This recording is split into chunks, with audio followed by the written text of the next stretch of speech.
Welcome to Africa Plus. What's your African news roundup for this week? A deadly virus with no vaccine is spreading across Africa right now, and the World Health Organization just declared its global emergency. Ethiopia just held its biggest election in history, and Sudan is becoming the worst humanitarian disasters on the planet. All of that and more in today's Africa Week Roundup. Stay with me. We start with the most urgent story on the continent right now, and honestly, one of the most serious health crises in the world. An outbreak of the Ebola Bundigayo virus has been raging in the Eastern Democratic Republic of Congo, and it just got to the worst.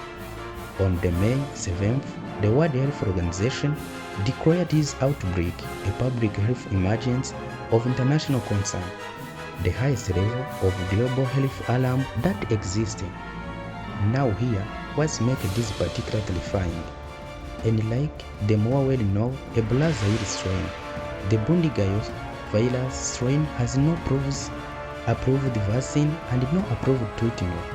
Health workers are fighting this with their hands tied.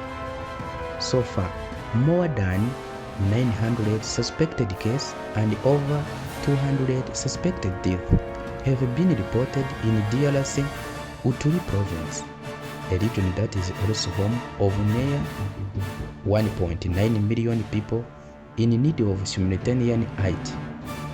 But it's not saying in DRC. Confirmed cases have now been recorded in Uganda. Cases connected outbreak have also been reported or monitored in South Sudan and Rwanda.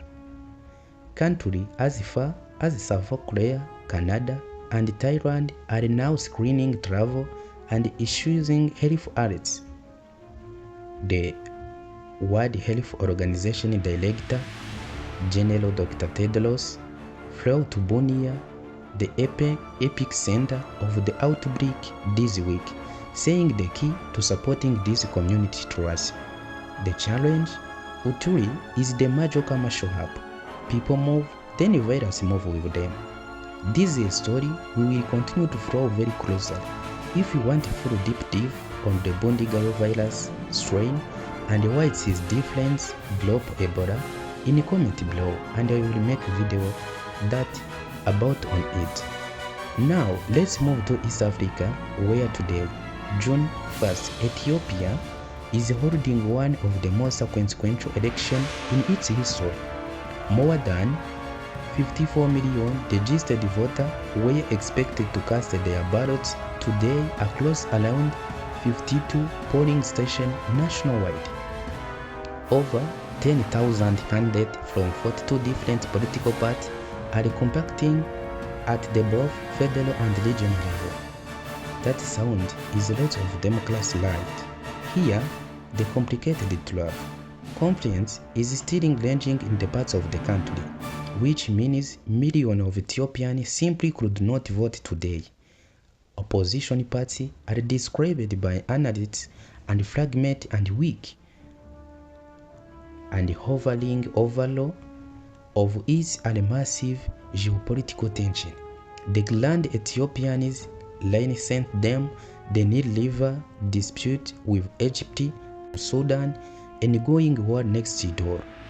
Regional power, including Egypt, that UAE, Saudi Arabia, Turkey, and Israel, are watching Ethiopia closer because whoever controlling this country controlling influence across the entire horn of Africa. This election is being closely watched by African Union, observe, and international community. The results will key shape East Africa political landscape for the year to come. What do you think? Can Ethiopia hold a free and fair election where the conference still lags with its own border? Let me know in the comment. I need to talk about Sudan because the world keep looking away, and that need to stop. Sudan civil war is now in its fourth year. I started on April 15th, 2023 when fighting broke out between the Sudanese armed force and the Rapid Support Force. What followed has been catastrophic. More than 150,000 people have been killed, around 40 million people have been displaced. That's more displaced people than almost any conflict on the earth right now. And 2/3 of Sudan population, that is 33.7 million human beings, are in need of humanitarian support. Nearly 90.5 million Sudanese are facing severe hunger. Famine has already been confirmed in Darfur. Ceasefire talk stalled. The international community distracted. The UN Secretary General continuing to call for action, but as for this week, there is no breaking through in sight. Sudan accounts for 10% of all global humanitarian needs, 10% from one country. If you want to understand why I keep covering this story, it's because history will judge us by whether we paid attention. Share these parts of the video, make someone aware. Let's next door. In the South Sudan, the situation is just as alarming. The UN agents FAO, WFP, and UNICEF has issued a stark warning this week. 7.8 million people, that's 56% of South Sudan entire population, are facing a high level of acute food insecurity between now and July 2026. Among others, 73,300 people are in epic phase. That catastrophe, that absolute worst level of food insecurity that exists, and that number has gone up by 160% from last estimate. The cause, a deadly combination of ethnic conflicts, the spillover of fighting from neighboring Sudan, climate change, economic collapse, and year of neglect. South Sudan is the world's youngest country. It should not also be one of the hungriest. In the Kenya, a story that has shocked the nation, a deadly fire broke out of the Utimish Girl Academy Senior School in Gilgil, Kenya. 16 students were killed. 79 others were wounded. Kenya police have since arrested 8 students and suspension of arson.